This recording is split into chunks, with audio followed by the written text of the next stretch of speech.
Այն նշեցիք front office եւ back office-ի մասին։ Հիմա այս մասով ինչպես է ապահովելու փոխադարձության սկզբունքը արդյոք Ադրբեջանում նույնպես գործելու է front office։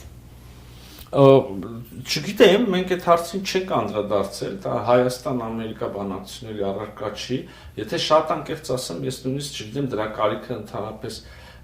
կա թե չէ այդպիսի ֆոկուսով ուրեմն բանակցություններ սկսել, ընդհանրապես նայեք, մենք առիթ ունեցել ենք մի քանի անգամ խոսելու խաղաղությունից, առհասարակ խաղաղության պայմանագրից, այս համագործակցության դրսևորումներից, որ արդեն ունենք Հայաստանի եւ Ադրբեջանի միջեւ։ Ես մշտապես ասում եմ եւ հարցնում եմ երաշխիքը, որն հաջողության գրավական օրը փող շահավետությունը։ Հիմա նայեք, այս կոնտեքստում եւս ամբողջ աշխարհը ուզում է իր ընթացակարգերը ջուրացնի, թվայնացնի, որպես եկողը վարկյան առաջ ստանա համապատասխան ծառայությունը, պետությունն էլ վերիֆիկացիան անի, տեսնի, որ այս մարդը վտանգ չի ներկայացնում, ինչ նպատակով է գալիս եւ այլ, եւ արագ անցնի, եւ հետո մյուսը, այսինքն ծառայության այս դեպքում ուրեմն տարանցիկ ուղիներից օգտվելու, իմաստը դրանք հեշտացնելն է։ Ես կարծում եմ, որ իհարկե սա Ադրբեջանի գործն է, իրանք թող որոշեն, բայց կարծում եմ, որ ցանկացած երկրի շահագրգիռ է, որ այն առաջի կետից, երբ որ իր սահմանը հատում է օտար երկրի քաղաքացին կամ բեռը, օտարերկրյա ընկերության պատկանող հնարավորինս հեշտ նախ ստուգվի վտանգի ուրեմն բացառվի վտանգի առկայությունը, հետո հնարավորինս հեշտ դյուրին անխնդիր այդ շարժը տեղի ունենա։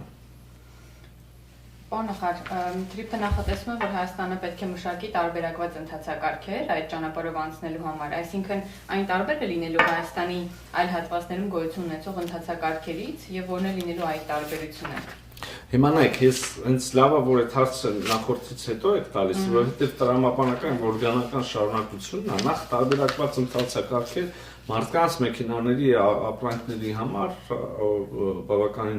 նորմալ գործընթաց է, այդ թվում եւ Ադրբեջանի եւ Նախիջևանի միջեւ երկուղությունով անցման համար ընդհանրապես մենք ուզում ենք մեր բոլոր ուրեմն սահմանների ուղղություններով ունենանք հնարավորինս հեշտ անցման ընթացակարգեր, ապահովելով իհարկե որևէ կերպ չխախտելով, չխոցելով, չստորադասելով մեր ինքնիշխանությունն ու իրավազորությունը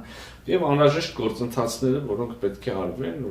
անձի վերիֆիկացիա եւ այլ, որ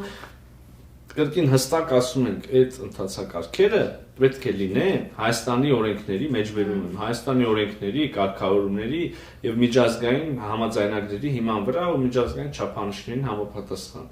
Սա